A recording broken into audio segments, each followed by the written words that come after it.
Todd gave me the feeling right at the beginning of an intelligent, well-schooled man. His words, his English, his way of using them, subdued all the time. He had a dream. He really did. He knew where he was going with that radio station. He was really about the most unforgettable man I've ever met. He was just exciting to work for. Todd was introverted. The term natural-born salesman wouldn't apply. He was quiet. He took disparate personalities and welded them into a working, successful business venture. And he hit the top ratings in almost every market outside of Minneapolis that he tried. I think there's a lot of us for whom that was a very formative period in the sense that we were working for the best radio company there was. And I guess in retrospect, I may believe that it's not only the best radio station company there ever was, or probably ever will be, because there'll never be another era exactly like that.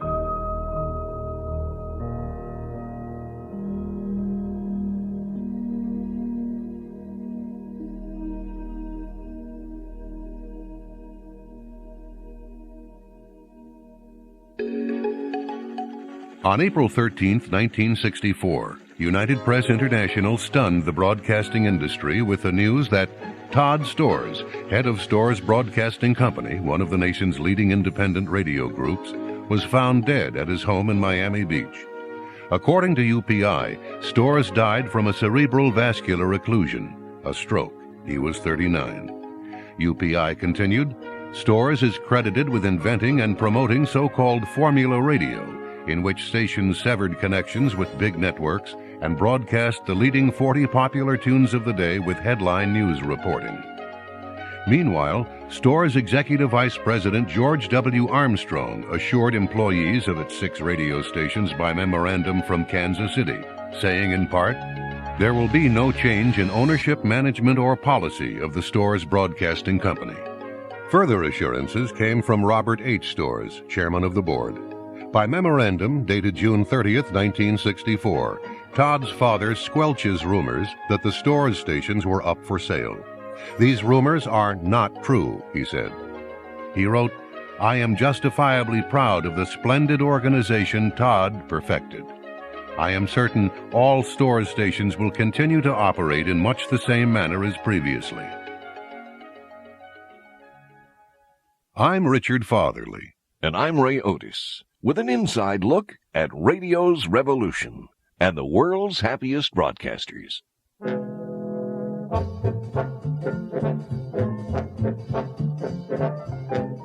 This study is about Robert Todd Storz, whose father, Robert Herman Storz, stood with Todd's entry into radio broadcasting and the purchase in 1949 of Omaha World Herald newspaper radio affiliates KOWH-AM and KOAD-FM in Omaha, Nebraska.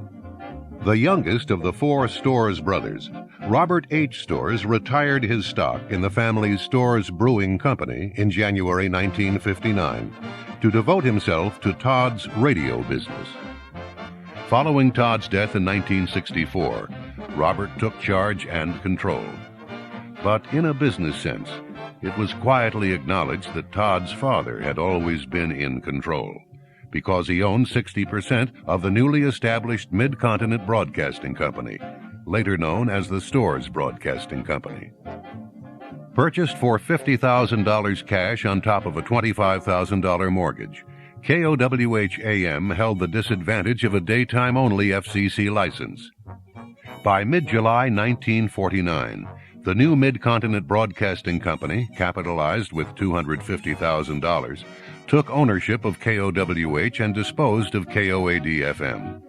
Robert H. Storz would be its president. 25-year-old son Todd was in charge as vice president and KOWH general manager. With 500 watts on Clear Channel 660, its signal reached from Omaha into Nebraska, Iowa, South Dakota, Missouri, and Kansas. Despite its daytime-only license, KOWH became the prototype for the most imitated radio programming in the post-World War II era. While the world was watching America, increasing numbers of Americans began watching television. But by 1951, media analysts were watching KOWH because something big was happening to radio in Little Omaha.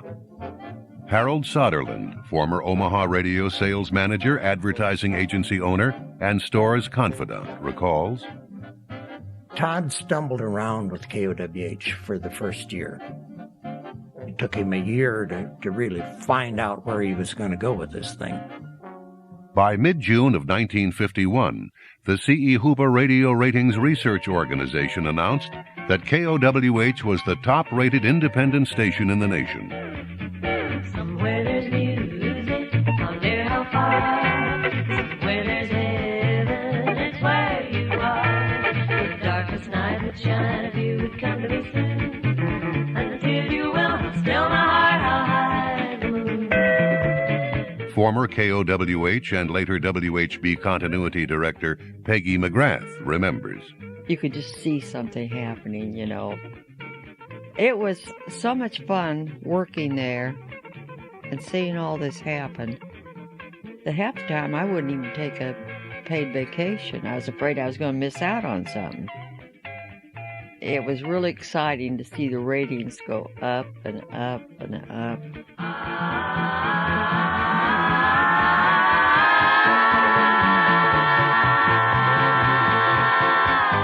What was the organization that Todd perfected? And how did that organization shake the very underpinnings of the network radio broadcasting establishment? Storz' programming policy became centered on two components: radio station promotions created to cause publicity and to attract tune-in, and the spaced repetition of currently popular music. Come on to my house, I'm gonna give you candy. Come on to my house, I'm gonna give you everything. In October of 1951, KOWH hid money at various locations in the Omaha Council Bluffs area and broadcast clues leading to its whereabouts. Huge traffic jams resulted.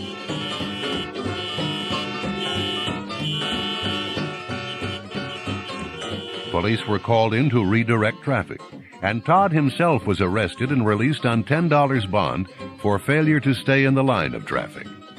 The local publicity was sensational, but the street talk circulating in the radio broadcasting industry and along Madison Avenue in New York City was like money in the bank for KOWH, as national advertising agencies began to take a closer look at what was happening in Omaha. If Robert H. Storz received wry smiles from the Omaha establishment because of his son's clever radio antics, it was Todd who'd have the last laugh, as KOWH ratings continued to soar.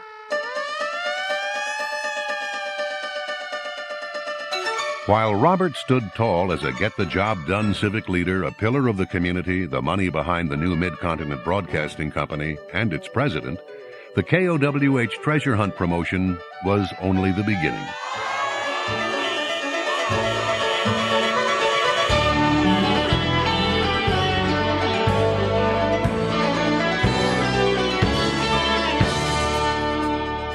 March 1952, KOWH announcer Jim O'Neill tossed cash from atop a tree to gathering crowds. Traffic was tied up for blocks. Police were again called into action to unsnarl the mess. O'Neill was arrested, forfeited bond, and was ordered to appear in court. But wait, there's more. On a sunny day in April of 1953, KOWH rebroadcast emergency announcements from its previous year's Missouri River flood threat coverage. Dozens of men showed up at City Hall to volunteer. The local Nurses Association wanted to know why they hadn't been notified. And the incumbent mayor received telephone calls as the result of his previous year's remarks being rebroadcast. Switchboards to local authorities were jammed, and many people left their jobs to return home, expecting the worst. KOWH said the rebroadcast was made to keep people awake to the ever-present threat of an emergency.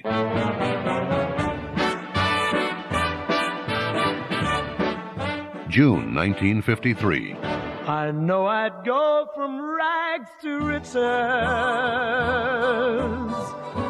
if you would only say you care.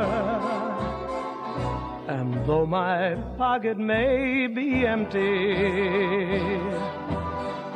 I'd be a millionaire. KOWH newsman Don Loughnane, using a hidden wire recorder with a Dick Tracy-style wristwatch microphone, captured the remarks of several prominent figures caught up in illegal gambling activities at Omaha after-hours night spots. Todd paid $500 for the gadget and bankrolled Loughnane's surreptitious bar-hopping recordings with $700 cash for food, drinks, and gambling. Todd Storz was gadget-minded. Harold Soderlin remembers. Yes, he was an engineer at heart. He truly was. He was interested in the engineering, in the sound. June 1956. Well, it's 1 for the money, 2 for the show, 3 to get ready. Now go, cat, go, but don't you step on my blue suede shoe. You can do anything but lay off of my blue suede shoe. KOWH placed 6 checks in selected books at the Omaha Public Library to, as KOWH announced, encourage better patronage of the library. The stunt caused pandemonium in the library's quiet, studied reading rooms. Some 90 volumes were damaged or destroyed. KOWH paid $565 in damages.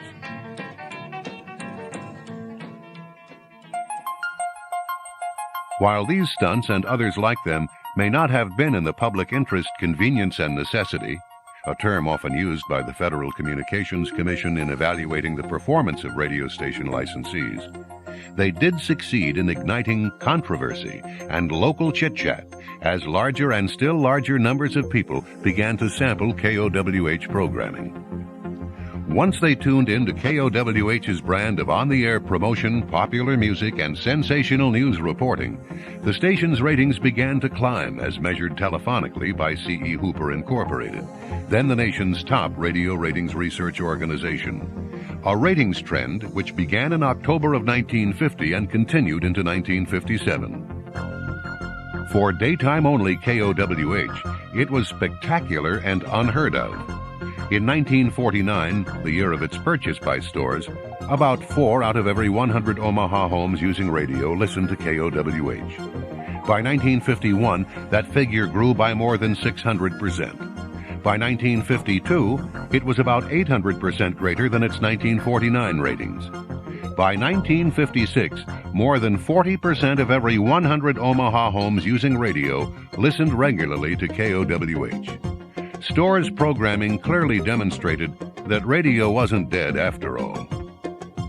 Working with his KOWH staff, Todd brainstormed station promotions at what he called top brass meetings, promotions which became signature events of Storz programming.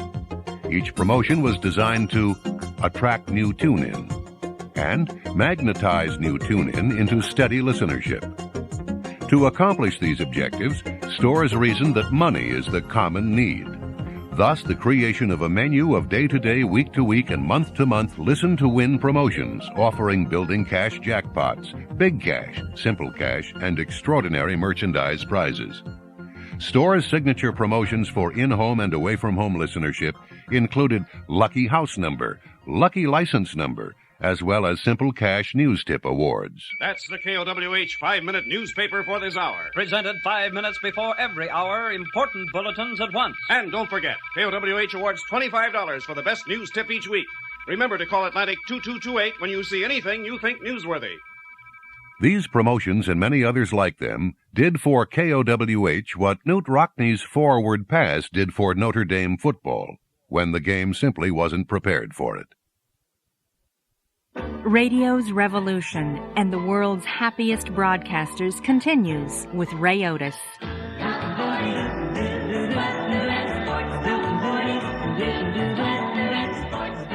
Now, much has been written and discussed within the radio broadcasting industry about the origins of the Storz Top 40 music format. Here's what really happened. In 1950, Todd was approached by an administrator at the University of Omaha, now the University of Nebraska at Omaha, with results from a study conducted by an industrial psychological testing bureau. The study was designed in part to learn why people in Omaha listen to radio. Music was a big reason to listen, and KOWH made a showing in the study with its local Sweet Music program, then hosted by KOWH announcer George W. Armstrong. Todd purchased the study. Irene, good night. Irene, good night. Good night, Irene. Good night, Irene. I'll see you in my dream. He then sent his assistant, Gaylord Avery, to New York City to monitor radio station WNEW, already a pioneer in popular music programming. Avery's assessment of WNEW and the study Todd had purchased convinced Storz to remove network and transcribed programming on KOWH, which stood in the way of expanding its music programming. According to former KOWH newsman Walt Cavanaugh, Todd played popular music but frequently played the top 10 current hits. While the idea of Top 40 had roots in Omaha on KOWH with the frequent broadcast of the Top 10, the Top 40 per se began at Todd's second station, WTIX in New Orleans, purchased in 1953. On the occasion of his 1951 interview with Todd for the position of KOWH morning show host, Johnny Pearson recalls Todd's probing questions about what type of person I thought I was talking to, who could be developed, and what would be their main type of listening. And we really evolved into a discussion on Top 40 without it being that. We were talking Top 10 at that time. He didn't know Top 40. He didn't know it was going to be that. But he knew the audience that was available and could be built on was going to be young and the ones going after, somewhere between the 15 years old and the 35 years old or so. The apparent inspiration for Todd's early focused programming of the Top 10 was the long-running network radio program, Your Hit Parade.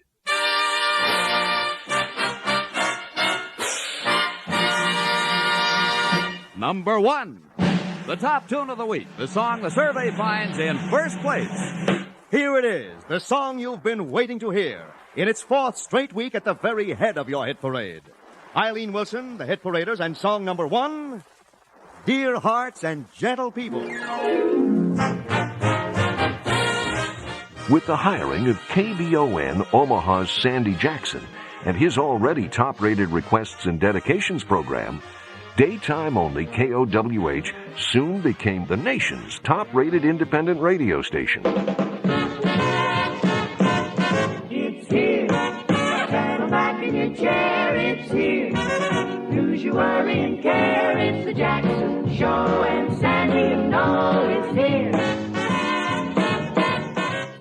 Sandy Jackson being hired to work at the station was a big event. Peggy McGrath. He was so popular when I was a teenager with his request shows, and that was a big coup to get him. With the outbreak of war in Korea, Storz moved hourly KOWH news broadcasts to 5 minutes before the hour. It was unconventional, but KOWH listeners also heard a sensational news treatment. News from around the world. And news from around the corner. These are the happenings of the moment from the KOWH News Center. Former Storz newsman Charles Gray put it this way. The idea of a news reporter in a Storz station was to be sort of a sensational player. The idea was to make the news as gossipy, as sensational as possible. And they even suggested we subscribe to Confidential magazine, which was a scandal sheet in the day, and it would be very tame by today's standards. The News Live at 55 format was later adopted by ABC Radio. The distinction as America's most listened to independent radio station earned for KOWH a 1951 citation from Nebraska Governor Val Peterson. The legend you are about to hear is true. Only the needle should be changed to protect the record.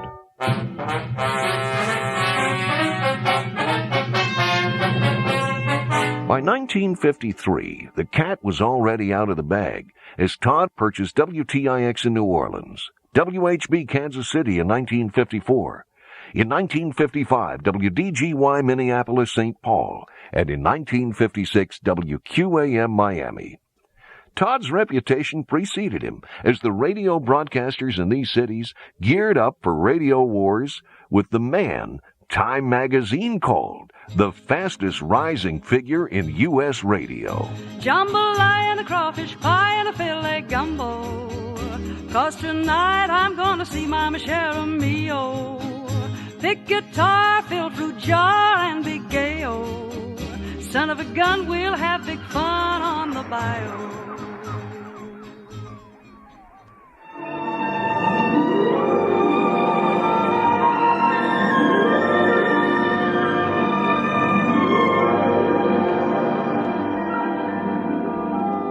In 1953, Storz established its presence in New Orleans with the purchase of WTIX. Todd paid $25,000 for the peanut whistle, a term used by radio people to describe a low-power radio station. But WTIX was a full-time peanut whistle with 250 watts at 1450 on the AM dial. Former KOWH record librarian, announcer, and salesman George W. Bud Armstrong was named by Todd to manage WTIX. Armstrong had abandoned preparations for a career in law to become a full-time radio broadcaster. He did his job well by taking the peanut whistle from the bottom of the ratings to number 1 in the daytime and to a neck-and-neck number 2 at night. All this by September 1954. Time magazine reported that WTIX advertising revenues soared 3,000%, thanks in large measure to WTIX salesman Fred Berthelsen, who succeeded Armstrong as general manager. The key to WTIX's success was typical of an emerging Storz programming strategy. Take the best ideas of the competition and do them better. Such was the case with New Orleans' NBC local affiliate WDSU, whose Top 20 on 1280 program was an immediate target of Storz counter-programming. WTIX upstaged WDSU's Top 20 program by starting its countdown an hour earlier and ending an hour later. With the addition of 20 more song titles, WTIX now had 40. 40 was better than 20, reasoned Armstrong. Aimed primarily at afternoon drive time and evening audiences, the WTIX Top 40 Music Authority image attracted tune-in and preset radio dials for its morning show. Meanwhile, Todd was negotiating with the owners of New Orleans WWEZ to purchase the station. It was a powerhouse with 5,000 watts at 690 on the AM dial. The sale was completed in 1958 as Storz gifted its 1450 spot on the dial to the New Orleans School Board for use as an educational station. It was a smooth public relations move that would prevent for the time being another operator from purchasing the frequency to, as Bud Armstrong put it, ape the format.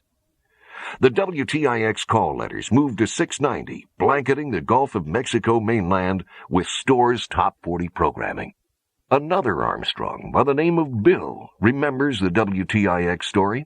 Bud Armstrong and Todd and some others were sitting around figuring out what they could do on their station, and they noticed that WDSU had a program called the Top 20. They thought if the Top 20 was successful, that the Top 40 would be even better, and that's what they said. We're going to be twice as good as WDSU because we're going to play the Top 40.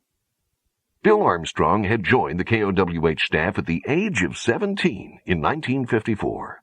Just out of high school, he remained at KOWH for 2 months, whereupon he was transferred to WTIX in New Orleans as its evening air personality while working his way through college. He was later named its program director, and was subsequently named program director at Todd's fourth radio station, WDGY, in Minneapolis, St. Paul, purchased in 1955.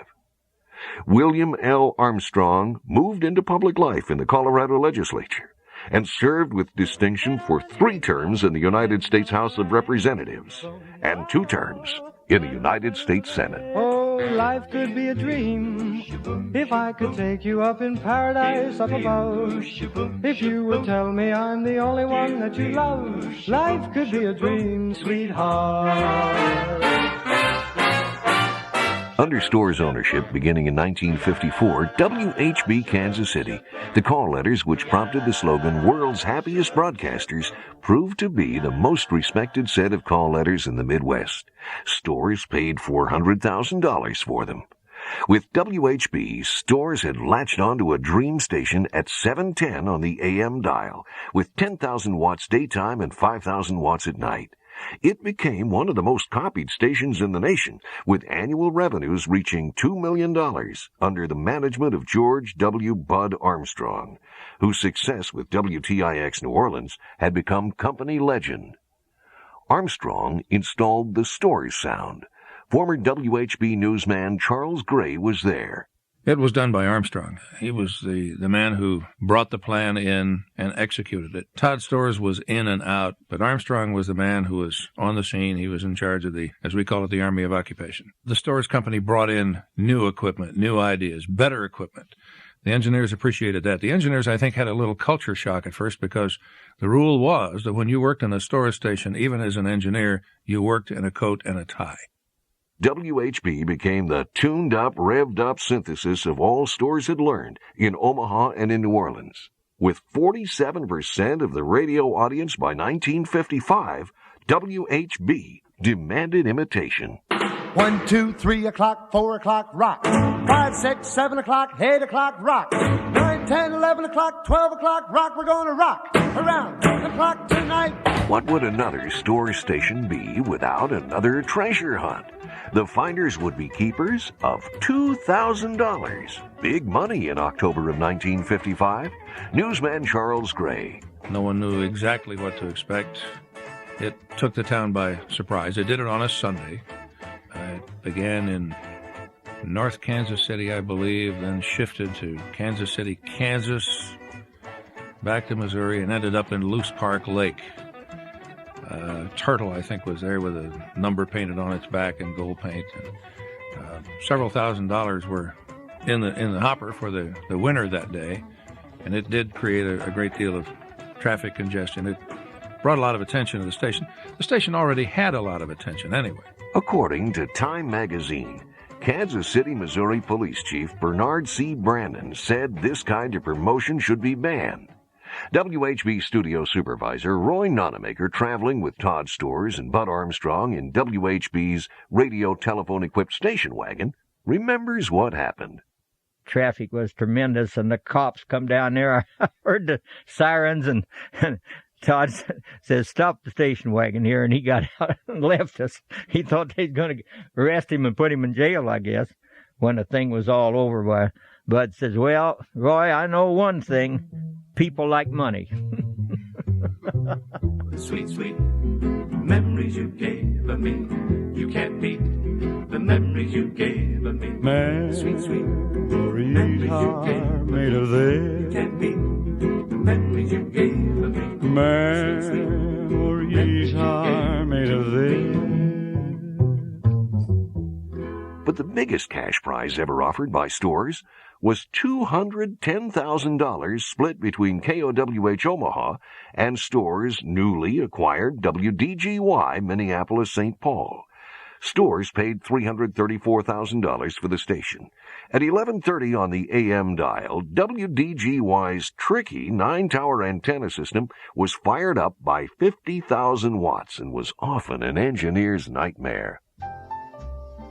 According to Time magazine, for June 4th, 1956, the $210,000 treasure hunt prize was divided into 2 bank drafts of $105,000, each hidden within a 10-mile radius of KOWH and WDGY.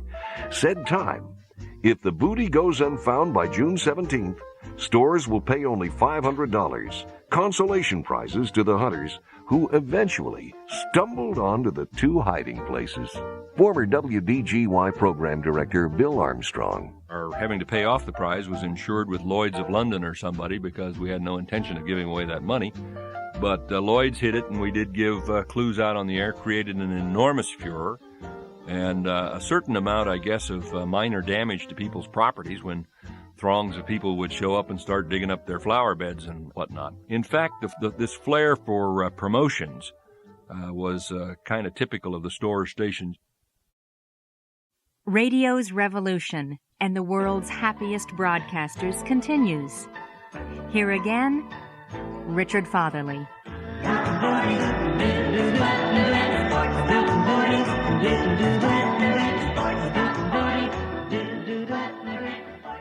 The timing of Time's June 4th, 1956 edition was just in time for the routine hearings of the Federal Communications Commission. On its docket was the sale of WQAM Miami to Storz Mid-Continent Broadcasting Company for $850,000. Without the FCC's okay, the sale would be dead in the water. The Time article was a slick piece of journalism.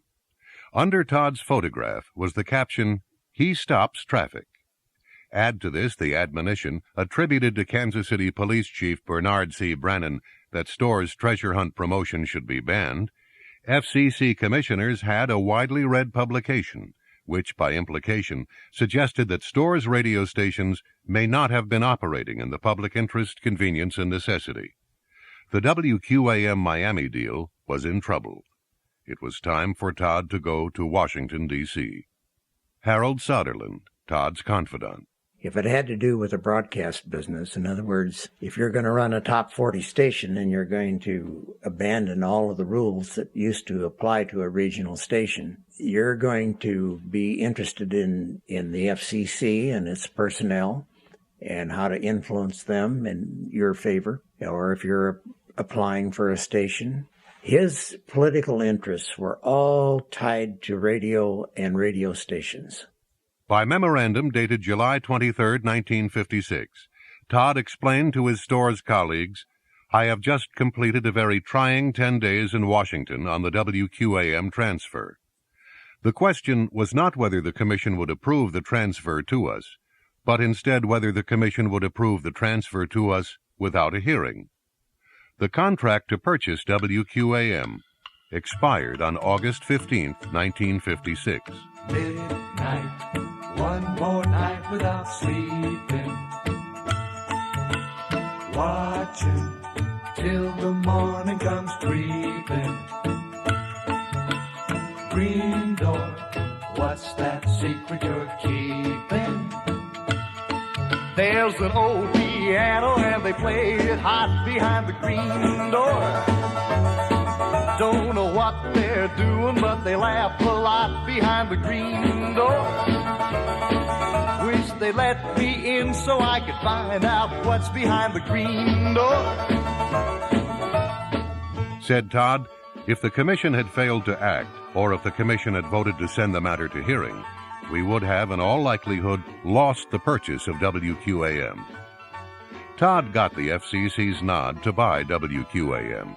How that happened rocked the broadcasting industry. He pledged by a notarized affidavit appearing in the July 23, 1956 edition of Broadcasting Telecasting magazine that he would discontinue running his famous promotions on all the Storz stations, including WQAM, thus sidestepping an FCC hearing and assuring FCC approval of the WQAM sale. The specter of censorship was widely discussed by broadcasters, but the implicit message was this: radio station programming content could have an effect on the licensing process. For that reason, the WQAM controversy had a lasting impact on the Mid-Continent Broadcasting Company and the broadcasting industry. The truth of the matter, said Todd, is that we discontinued these contests because they were questioned by the Federal Communications Commission. You ain't nothing but a hound dog, you're crying all the time. You ain't nothing but a hound dog, crying all the time. Well, you ain't never caught a rabbit and you ain't no friend of mine. The WQAM deal now sealed, the station quickly dominated the radio listening habits of South Floridians. At 560 on the AM dial, WQAM's 5,000 watts drenched the Caribbean and much of South Florida with Storz Top 40 programming. Saturday Top 40, May 3rd, 1958.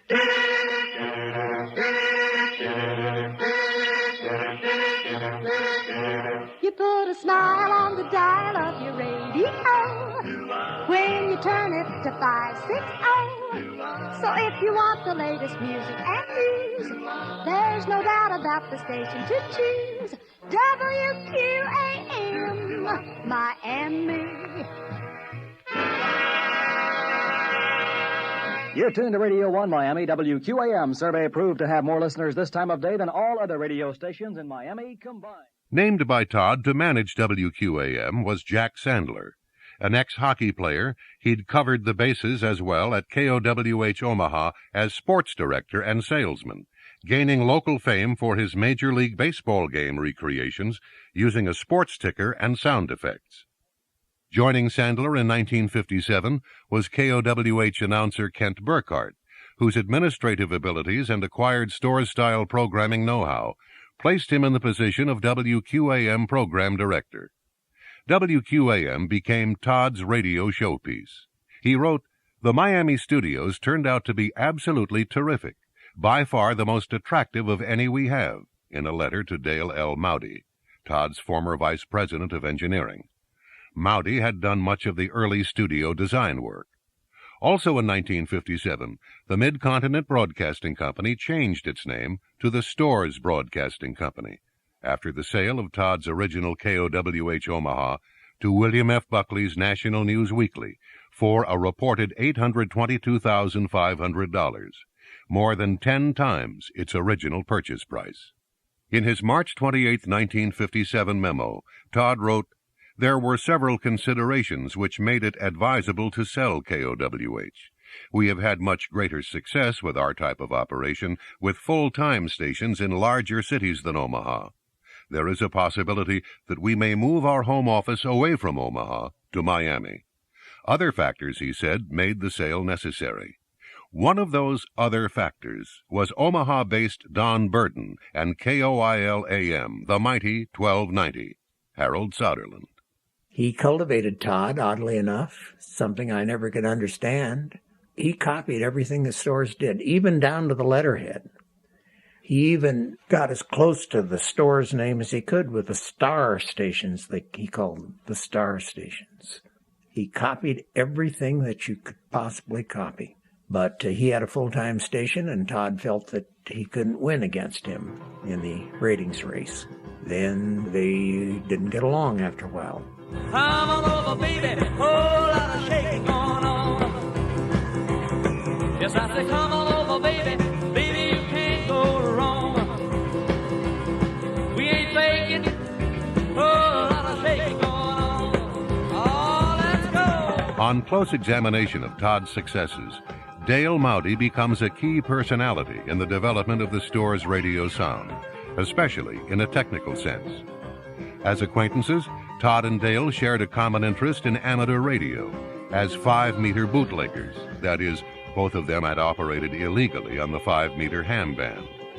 By his 16th year, Todd was a licensed amateur radio operator with the call letters W9DYG and operated from the 3rd floor of the family's fashionable Omaha home.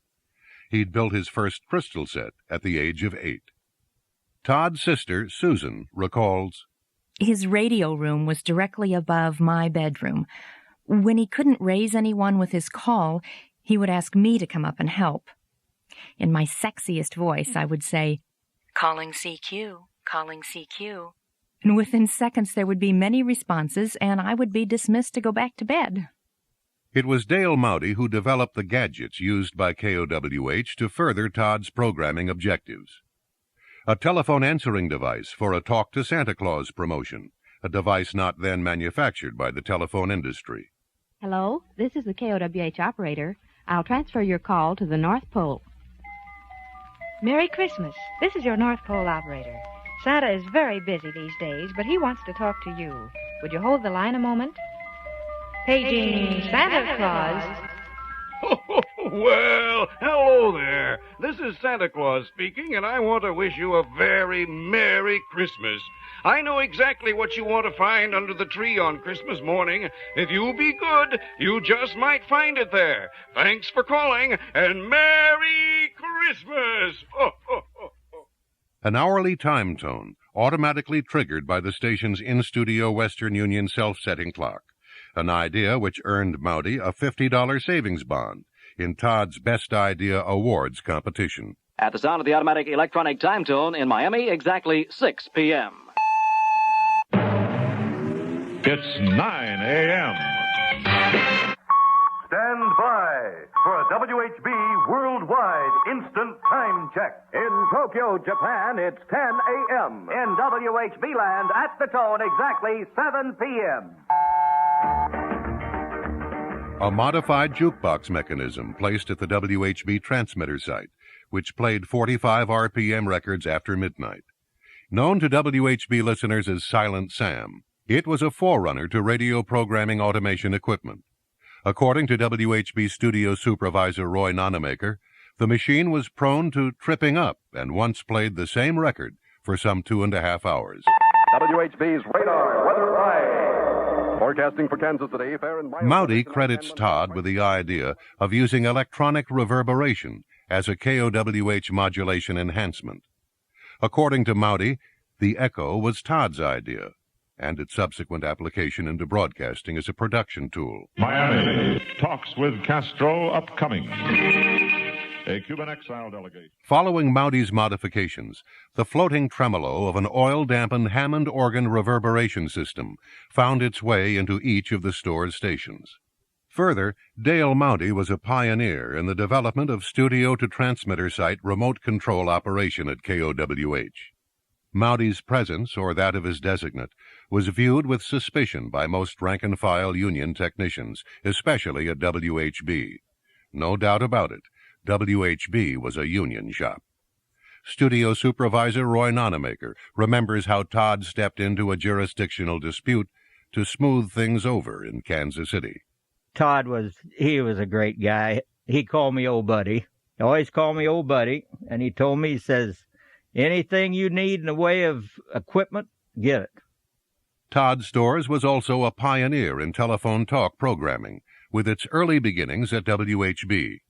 It was Dale Mowdy who developed its so-called multiphone system, enabling the talkmaster and call-in listeners to speak not only with each other, but with out-of-town guests as well. Nightbeat, as it was called, aired Monday through Friday from 10 p.m. to 1 a.m. The format was adopted by WQAM Miami and WDGY Minneapolis-St. Paul. Todd Storz not only pioneered top 40 music programming, he was an early pioneer in telephone talk programming.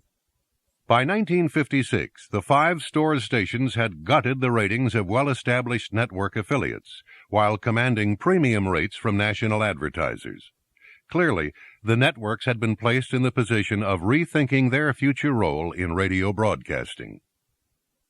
In January of 1958, Adam Young Incorporated, a national advertising sales representative for radio stations in the top 25 markets, released its study titled The Dynamic Change in Radio. It said the growth of local independent radio over the network affiliate was no longer a trend. It's an accomplished fact. The Young report observed that until 1952, the top-rated radio stations in the top 25 markets had been network affiliates. But by 1957, the most listened-to stations in 21 of the top 25 markets were now independents, a ratio of 21-4. Arguably, Storz-style programming was the ignition system for changing the way the American people would think about radio.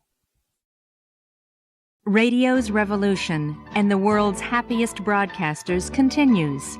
Here again, Ray Otis.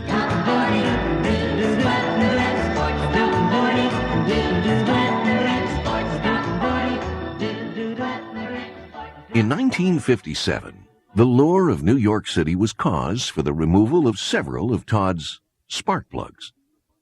Stephen B. Lebunski, who had progressed through the sales ranks at Todd's WHB to become a Storz vice president and general manager at WDGY, was recruited by Robert E. Eastman, then president of American Broadcasting Network. Lebunski's assignment as vice president of programming was to implement its new Live and Lively format, featuring live orchestras, singers, and performers. Todd referred to the idea as the Great Experiment. In late September 1957, Lubunsky appeared with Dallas-based broadcaster Gordon McClendon at a luncheon meeting of the Radio and Television Executive Society in New York City. Broadcasting and Telecasting magazine for September 30th, 1957, described as spirited discussion, the Lubunsky-McClendon showdown. Said Lubunsky, the very thing which Gordon McClendon, Todd Storz, and others are doing to help assure local radio a future are substantially the same things which American broadcasting is doing to help assure radio networks a future. Therefore, if Gordon McClendon has a future, so do we. McClendon then asserted the sole function served by radio networks is to provide coverage of national and international events. In every other area of programming, said McClendon, local radio and or television is superior. After 5 months of live and lively programming, American Broadcasting Network abandoned the idea as too costly. Lubunsky resigned, saying that there was little left for him to do. He was quickly hired as general manager of R. Peter Strauss's WMCA, a New York City top 40 independent. He later became president of NBC Radio and one of America's top radio network management figures. Lubunsky's exit from the Storz Group is important to this study for several reasons. He was the first of Todd's top management team to leave Storz Radio. He was recruited by a national radio network, and he invited Dale L. Mowdy, one of Todd's closest disciples and vice president of engineering, into the ABC web. Said Mowdy the motivation was money, a lot more money. As special services consultant to ABC's owned and operated and affiliated stations, it was Dale Mowdy who wired ABC-owned KQV in Pittsburgh for a personality and promotion-driven Storz-style top 40 sound. KQV was the first network-owned radio station in the nation to adopt top 40 as its programming policy. Storz radio advertising sales veteran Ralph Bodine from Todd's KOWH in Omaha was hired on Mowdy's recommendation as KQV general manager. Bodine would later move to Chicago as general manager of ABC-owned top 40 powerhouse WLS. Other ABC-owned radio stations to embrace the top 40 sound included WXYZ in Detroit and ABC flagship station WABC in New York City. Former KOWH morning show host and WHB program director John E. Pearson was another Storz personality to leave Todd in 1957. He was recruited by Katz representatives in New York City, an advertising sales organization for radio stations across the country. He was hired as programming consultant to its client radio stations.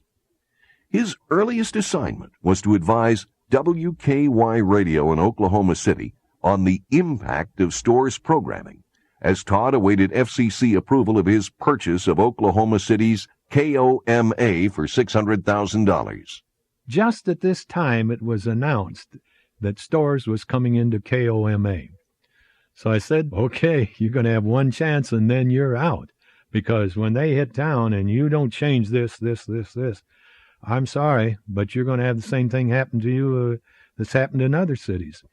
So we all agreed, okay.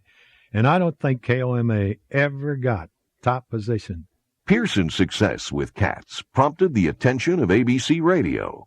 Now, we did the same thing with ABC to the various stations that we were sent to around the country with varying results. Johnny Pearson also became a featured ABC network air personality. By 1958, Storz alums had indeed influenced the reprogramming of ABC network radio with News Live at 55, the top 40 format on several of its owned and operated stations, and many of its affiliates. With each news station, Storz scouted the city and region for outstanding air talent. As in Omaha with Sandy Jackson, he wowed the Twin Cities' Jack Thayer from WTCN with the promise of what Storz programming could do for WDGY. Jack Thayer succeeded Stephen Lubunsky as WDGY general manager and personified Todd's image of what a modern radio manager could and should be. A highly charismatic air personality, Thayer was not only sensitive to the nature of a radio audience, but also to the advertising sales process and radio's extraordinary creative ability to attract advertiser loyalty and its accompanying revenues. Former WDGY program director turned radio sales representative Bill Armstrong. He was one of the few air people in that era who really had a lot of sales savvy. I mean, he knew what it was all about. First of all, he gave me a tip about an account that he thought might be a prospect for us, which was a Tombstone Manufacturing Company in a city 40 or 50 miles away, and he loaned me his car to drive down there, and sure enough, I sold them a 13-week schedule of newscasts at 11:55, just before noon, and I remember their slogan was, "Drive carefully, we can wait." Following a serious 1957 illness, hospitalization, and recuperation, Jack Thayer left the Storz Broadcasting Company. Thayer's career path would lead him to the mid-'70s presidency of NBC Radio. Meanwhile, back in Oklahoma City, WKY had moved quickly to implement John E. Pearson's recommendations, including severing its long-standing ties to NBC and installing the Top 40 sound, thus upstaging Todd's new KOMA. To the amazement of industry observers, KOMA hooked up with NBC. It was short-lived. At 1520 on the AM dial, KOMA's 50,000 watts blasted the western United States and is best remembered as a nighttime skywave beacon for long-distance listeners enthralled by radio's Top 40 sound, with reception reports coming from as far away as Australia, addressed simply to Coma in Oklahoma.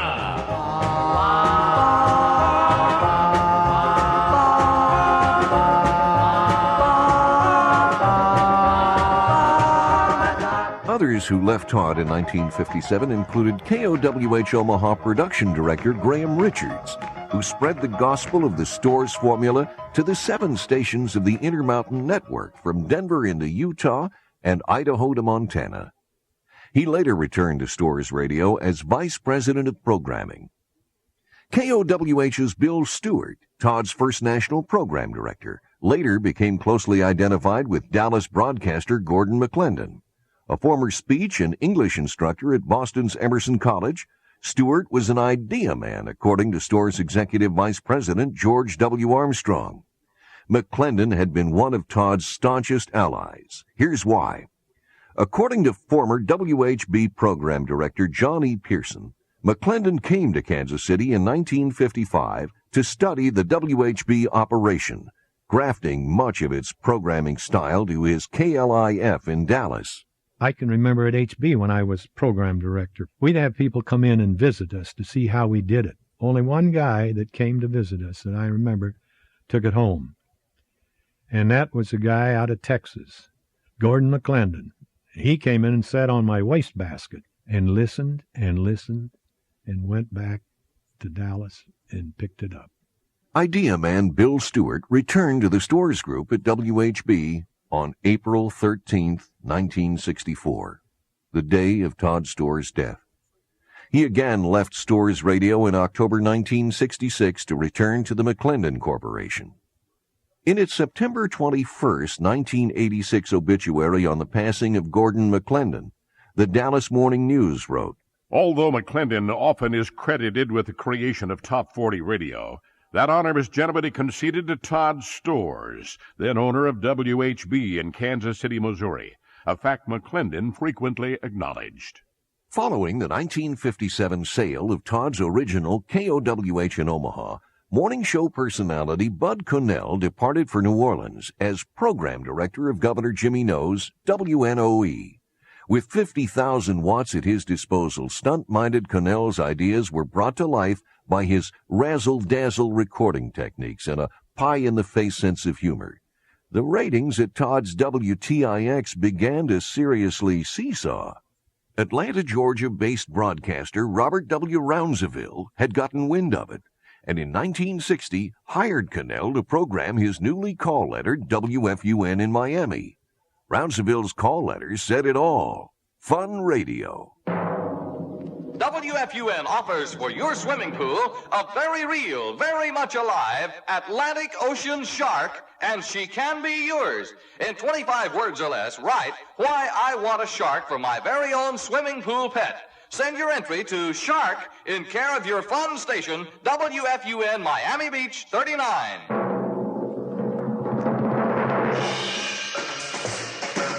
A shark you'll win from FUN to grace your pool a streamlined fin. You do have a pool, don't you? Now is the right time for Fun Radio's Miami debut. If WQAM's success since 1956 had been sensational, Fun Radio was sure to be sound-sational. Jules down Arab Mig. Miami. Operation Alert. Miami Beach. Hotel owner shot on yacht. WFUN Fundamental News. This is Brett Huey with the fundamental facts. Meanwhile, WQAM's #1 ratings had slipped to #4. Program director Charlie Murdoch blamed it on the shaky performance of automation equipment.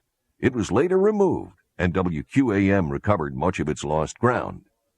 The trendy bottom-line promise of early days automation seemed to make sense. Cut operating overhead and exercise greater control over programming content. For KOMA, automation was at best unreliable. For WQAM and WDGY, it had been a disaster. From the new home office headquarters of the Storz Broadcasting Company on Miami Beach, Todd passed the word to Executive Vice President George Armstrong in Kansas City and Graham Richards, his Vice President of Programming, to hire Bud Cannell as Program Director for Storz' newly acquired KXOK in St. Louis, purchased in 1960 for a reported $1.5 million. Bud took charge of KXOK programming in 1961. Conferring with Todd on his need for an operations and promotion budget, Todd said, "You don't have a budget. Spend what you need, but spend it wisely." By 1962, KXOK had all but demolished its top 40 competition. At 6:30 on the AM dial with 5,000 watts, KXOK faced another challenge. A CBS-owned station with 50,000 watts on Clear Channel 1120. KMOX programming rested on the foundation theme of At Your Service, featuring always-present spot news, telephone, talk, and Major League sports. Its architect was Robert Hyland, an up-and-coming role model for talk radio's emerging management elite. KMOX was St. Louis Cardinals baseball, Cardinals football, August Busch and Budweiser beer. It was Jack Buck, Harry Carey, and a choir of talk show maestros gift wrapped for the St. Louis establishment and St. Louis's blue-collar majority. Enormously successful and highly respected, KMOX was about to meet its match. It's been a hard day's night, and I've been working like a dog. In the spring of 1964, Storz Vice President Jack Sampson arrived in St. Louis to manage KXOK. He had been the general manager of KOMA in Oklahoma City.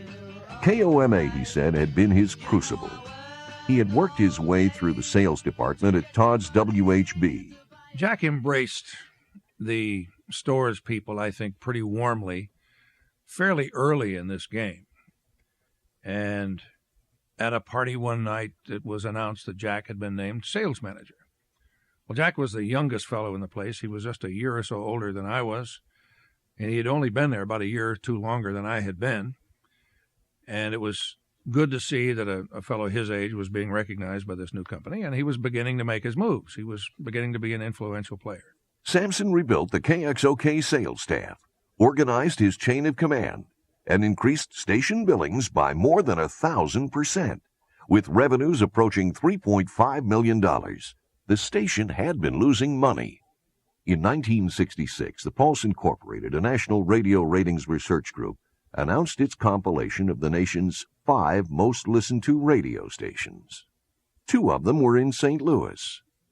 KMOX, the CBS-owned At Your Service station, and KXOK, the Storz-owned Top 40 station, the last radio station acquired by Todd. 2 years had passed since Todd's untimely death in 1964. Now positioned as one of the top 5 most listened-to radio stations in the nation, KXOK was Todd Storz' last hurrah. Good.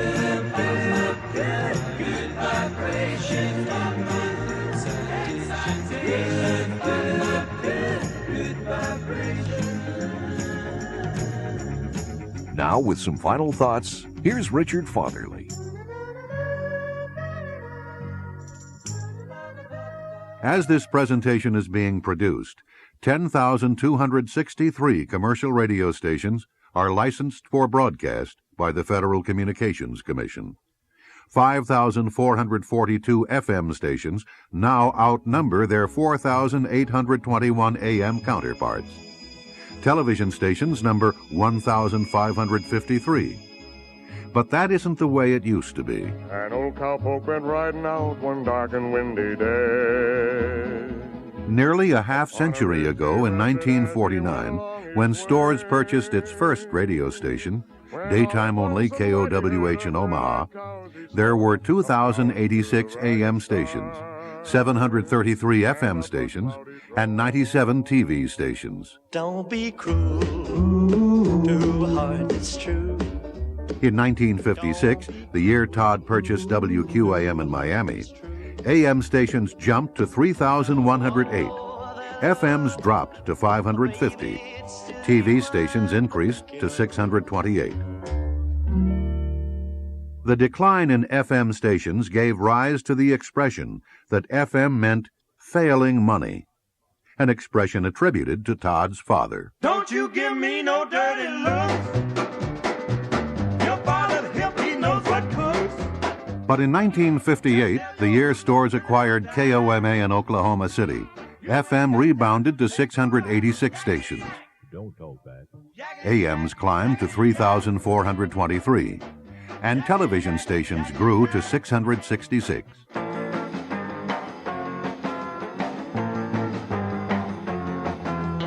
In 1960, the year Storz purchased KXOK in St. Louis, AM stations numbered 3,623.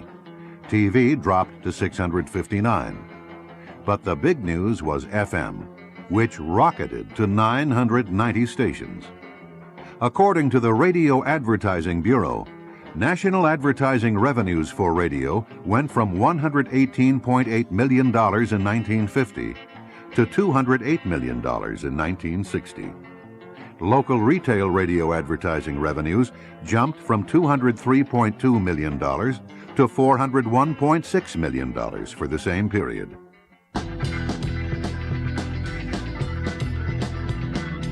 By 1968, national advertising revenues for radio hit $342.2 million, while local radio advertising revenues reached $733.4 million. 1968 was radio's first billion-dollar year.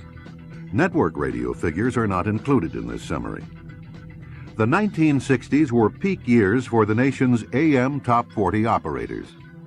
According to former Storz controller John Johnson, combined annual revenues for the 6 Storz stations peaked at or near $20 million from the mid-60s through the early 70s.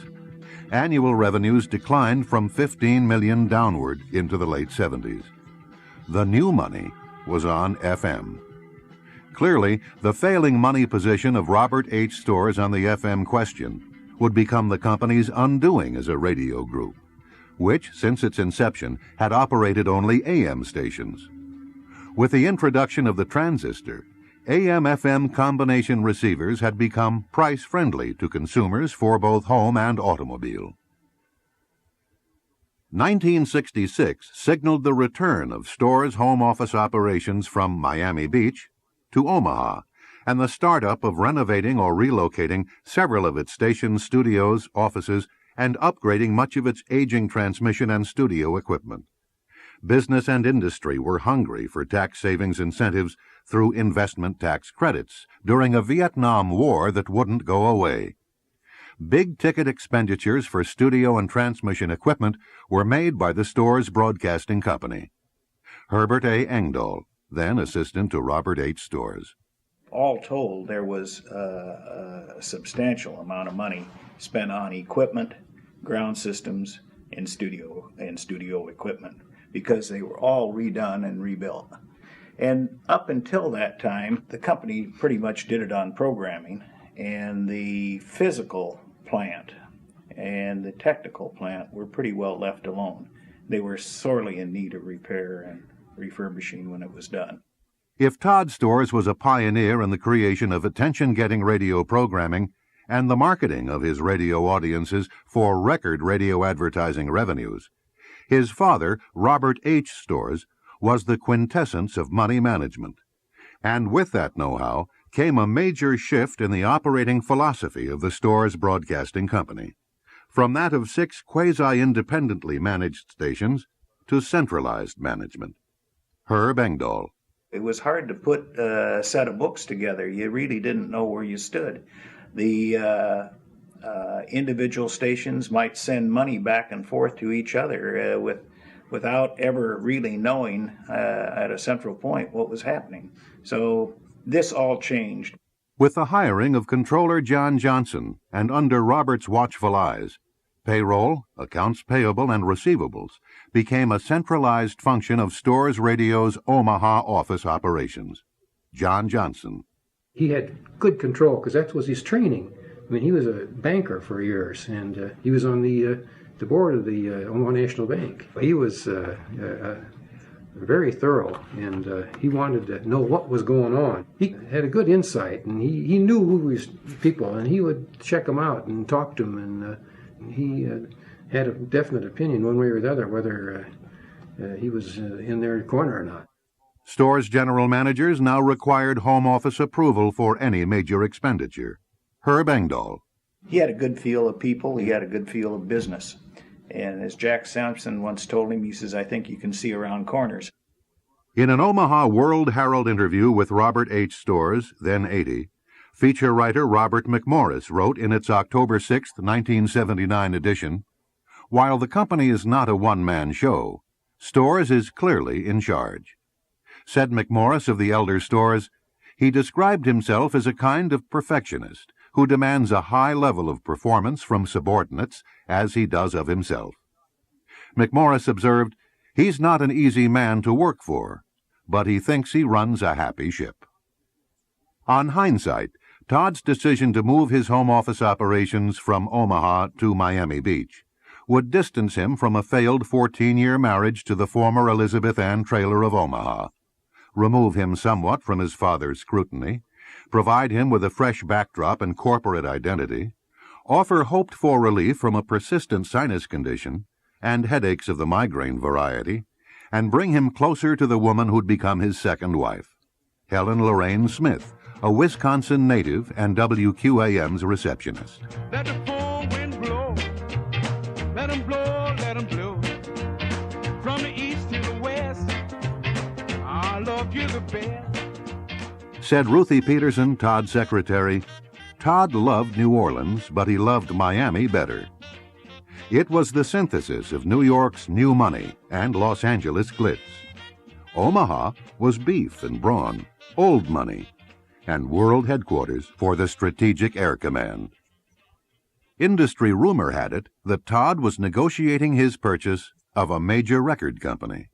In fact, he established Storz Records, a division of Storz Broadcasting Company with a state-of-the-craft recording studio as part of Storz Radio's new home office and WQAM complex.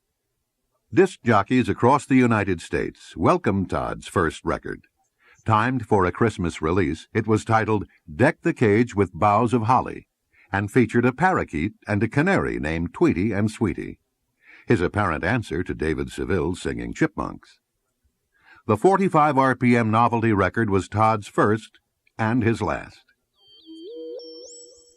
As the Soviets put their cosmonaut into Earth orbit on April 12, 1961, Todd had already produced and released his first demonstration disc recording of singing station identifications for sale to stations nationwide. Piloted for the Storz stations by Miami composer-arranger Lon Norman, this jingle series centered on a space travel theme. Said Todd, "One of the impressions that we try to create with listeners in little ways is that we are up to date. In other words, our stations are on the ball.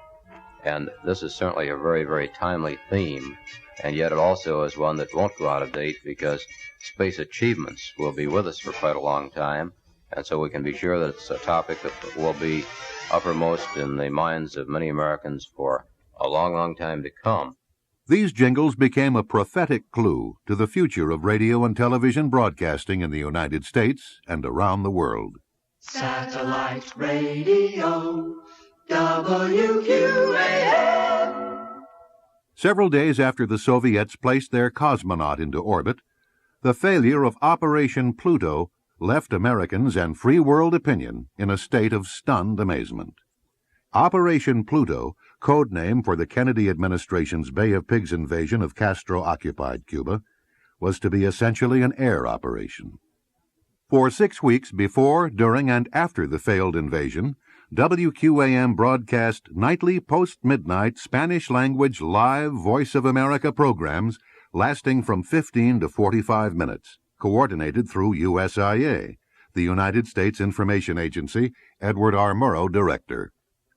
WQAM program director Charlie Murdoch reasoned that the Voice of America was fronting for the CIA, the Central Intelligence Agency. And why not? The CIA had conceived the original invasion strategy under the preceding Eisenhower administration. Said Murdoch, "For 18 hours a day we were working for WQAM. After midnight, we were working for the federal government." If circumstances influence the course of history, consider that President Kennedy and Todd Storz were fellow alums of the prestigious Choate School at Wallingford, Connecticut. Kennedy graduating in the class of 1938, and Todd graduating in the class of 1942. Emerging from the Kennedy administration's so-called intellectual blood bank was Special Advisor Ted Sorensen, who hailed from Lincoln, capital city of Todd's home state of Nebraska. To the foreign policy establishment, the Kennedy administration within it, and the intelligence community that surrounded it, Todd Storz and WQAM had become its media assets. Of parallel interest to Washington watchers and media observers was the U.S. House of Representatives House Legislative Oversight Committee's inquiry into the relationship between the Storz stations and 18 record companies. According to the Omaha World Herald for February 11, 1960, these record companies had picked up a $117,000 tab at the second of 2 disc jockey conventions sponsored by the Storz stations in late May 1959 at Miami Beach's Americana Hotel. The first such convention took place at Kansas City's storied Muehlebach Hotel on March 7th, 8th, and 9th, 1958. Largely the creation of Idea Man Bill Stewart, a 2-page advertisement for the Storz Broadcasting Company, appearing in the January 27, 1958 edition of Broadcasting Magazine, billed the Kansas City Convention as the first annual pop music disc jockey convention and programming seminar, free and open to all disc jockeys, program directors, record industry and broadcast industry management personnel. Modeled after the program of the 1958 Kansas City Disc Jockey Convention, the late May 1959 Miami Beach Convention attracted some 2,500 people, according to Bill Stewart. They were all heavy people. They were the people of that day, recalled Stewart, for Billboard magazine's radio-TV editor Claude Hall in its December 30th, 1972 edition. Said Stewart, one local newspaper baited its convention coverage with this headline: Booze, Broads, and Bribes. The 1959 Disc Jockey Convention at Miami Beach became a springboard into allegations of record play-for-pay to disc jockeys, known as payola. It was a hot topic, but payola was soon dwarfed by network television's rigged game shows 21 and the $64,000 question. Meanwhile, the Federal Communications Commission was moving on legislation to make payola and rigged quiz shows a criminal offense. Storz Vice President and WQAM General Manager Jack Sandler accepted the subpoena from House payola investigators. A similar subpoena, said the Associated Press, was served on the Americana Hotel for delivery of its records covering the convention at which 2,000 disc jockeys were wined and dined. By 1963, the 1934 Communications Act, as amended, would include Section 317, prohibiting any radio and television employee from accepting any gift in excess of $25 in value in any calendar year. A disclaimer crafted by Storz Vice President and General Counsel Herb Dolgoff would be broadcast several times daily on the Storz stations as follows. Certain records heard or given away on KXOK were provided in consideration of cooperation by various record artists, manufacturers, and distributors. Dolgoff had been instrumental in gifting WTIX's early 1450 frequency to the New Orleans School Board, while Todd negotiated the purchase of WWEZ's high-powered 690 as Storz Radio's WTIX dial position beginning in 1958. WTIX Audio Newsreel. WQAM Saturday Top 40, May 3rd, 1958. Now let's turn to number 11 on that Top 40 survey, The Great Sounds of the Orleans. Saw him last Saturday night on stage at the KXOK Super Summer All-Star Show. Not me, baby. Red Hot, on its way to the top. The Red Hot Tiger Top 50 disc from the new WDGY. Here's Elvis from Ouija. Now, WHB's award-winning public opinion feature, Sound Up. EAM of Kansas City writes, here certainly is constructive criticism. Let's eliminate the election posters on telephone and light poles in greater Kansas City. It would create greater civic pride and dignity. WHB wants your transistor radio. We want to send it to By 1955, Todd Storz, now 31, became president of the Mid-Continent Broadcasting Company, his father becoming its chairman of the board. Dale Mounty, technical director, and Herb Dolgoff, Storz general counsel, along with station managers, were named as vice presidents. There's a whole generation with a new explanation. People in motion. People in motion. Historically, media-driven trends in the United States have generally imploded into the heartland from either coast. In the case of Storz-style programming, the Top 40 idea germinated in the heartland, Omaha, moved quickly down the Mississippi Valley, was perfected in Kansas City, and copied from coast to coast. The Storz formula for a successful radio station became the antidote to combat television's raid on radio's revenues. To this day, the tenets of Storz programming form the basis of independent radio thought and action. The spaced repetition of popular music, listen to win promotions, the treatment of radio news, commercial production, and the resulting competition for listenership help to put radio in the United States back on its feet. Robert Herman Storz died May 10, 1992, at the age of 93. His wife, Todd's mother, Mildred Todd Storz, had predeceased him at the age of 87. The Storz stations had been sold individually beginning in 1978, the last being KXOK in St. Louis, sold in 1985, bringing to a close an important chapter in American radio history. The Robert H. and Todd Storz Scholarship Fund provides scholarships to attend the College of Journalism and Mass Communications at the University of Nebraska at Lincoln.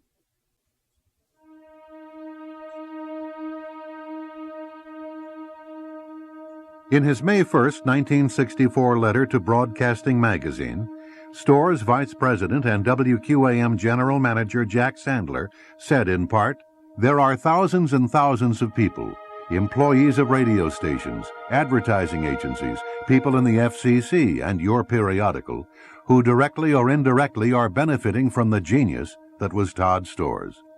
Let's recognize that fact and do something about it. But most important of all, let us properly acknowledge the greatness and the effect of a man who did the most for radio." In Kansas City, this is Richard Fatherley.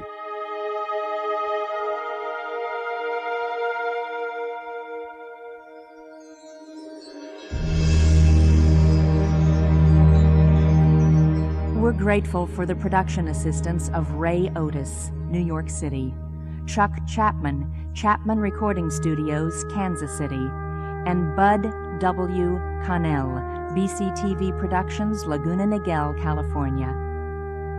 For research and archival materials, the producer thanks the Douglas County, Nebraska Historical Society, the Omaha World Herald newspaper, Chuck Haddock's Mar Sound Archives at the University of Missouri at Kansas City, Edward B. Ayers, Choate Rosemary Hall, Wallingford, Connecticut, Dan Diamond at WHB, Bobby Day and Bobby O at Oldies 95, Mike Morlock at KUDL, and Greg Funk at KFEZ, all Kansas City. For additional audio archival materials, the producer extends special thanks to Larry Hoffman, St. Louis, Frank Absher, WSIE, Southern Illinois University at Edwardsville, Don Warsham, Northridge, California. For their reminiscences and editorial support, the producer thanks George W. Armstrong, Herb Engdahl, John Johnson, Ruthie Peterson, and Carl Mann in Omaha, Harold Soderland and Sandy Jackson in Lincoln, Peggy McGrath, Roy Nonamaker, John E. Pearson, Don Mell, Charles Gray, Don Loughnane in Kansas City, and Johnny Canton, Minneapolis. And special thanks to Jack Sampson in Hutchinson, Kansas. The Honorable William L. Armstrong, United States Senate, retired, in Denver, and Charlie Murdoch in Cincinnati. I'm Jeannie Blau. The producer is grateful for the production and editorial advice of Dr. David McFarland, Kansas State University in Manhattan, and Counsel Michael L. Feinstein, Fort Lauderdale, Florida. And still more thanks to Arthur Storz Jr. at the historic Storz Mansion in Omaha, Kansas City publicist Anita Harnett, radio archivist Don Fry in Lawrence, Kansas, Radio Yesteryear's Dave Golden, Sandy Hook, Connecticut, and Ed Bruder, Man from Mars Productions in Manchester, New Hampshire. Thanks also to Helen Norwood Stacy, Pismo Beach, California, Gene Irwin, Kansas City, Rob Cecil at Audio Post Productions, Kansas City, Bill Taylor, KISS FM, Globe, Miami, Arizona, and Catherine Fatherley for her untiring assistance. Your comments are welcome to Post Office Box 172114, Kansas City, Kansas, 66117. This cassette has been released for audition purposes only. I'm J.P. Morgan. Thanks for listening.